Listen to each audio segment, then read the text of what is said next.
'వికట కవి' అనే ఒక పేరుతోని జీ ఫైవ్‌లో స్ట్రీమింగ్ అవుతా ఉంది. మొన్న ఈ మధ్య శుక్రవారం రోజు విడుదలైంది. ప్రదీప్ మద్దాలి ఆ వెబ్ సీరీస్‌కి దర్శకత్వం వహించారు. ఇకపోతే ఇది ఎవరు బాగా చేశారు? ఎందుకు బాగా చేశారు? ఎలా ఉండింది కథ? అంటే ఎప్పుడో 1980స్‌లో జరిగిన కథ. ఒక విలేజ్ బ్యాక్‌డ్రాప్, ఒక ఫారెస్ట్ బ్యాక్‌డ్రాప్ అవ్వటంతోని ఆటోమేటిక్‌గానే ఒక క్యూరియాసిటీ ఫార్మ్ అవుతది. ఇక లేకపోతే నరేష్ అగస్త్య. నరేష్ అగస్త్య గతంలో 'మత్తు వదలరా' అనే ఒక సినిమాలో నటించారు. ఆ సినిమా హిట్. ఆ తర్వాత చాలా వెబ్ సీరీస్‌లో నటించిన మధ్యలో ఒక 'సేనాపతి' అనే ఒక సినిమా మాత్రం కొంచెం పర్వాలేదనిపించుకుంది.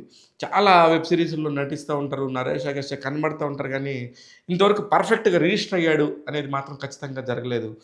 కానీ 'వికట కవి'తో నరేష్ అగస్త్య మామూలుగా ఆడియన్స్ అందరికి కూడా పర్ఫెక్ట్‌గా రీచ్ అయితాడు. 'రఘు కుంచే' సంగీత దర్శకుడిగా కంటే కూడా నటుడిగా రాణించే అవకాశాలు గట్టిగా కనబడుతున్నాయి ఈ వెబ్ సీరీస్ ద్వారా. దేనికంటే హి ఈస్ వెరీ న్యాచురల్. అతను మంచోడా అంటానికి మంచి దగ్గర మంచిలాగున్నాడు.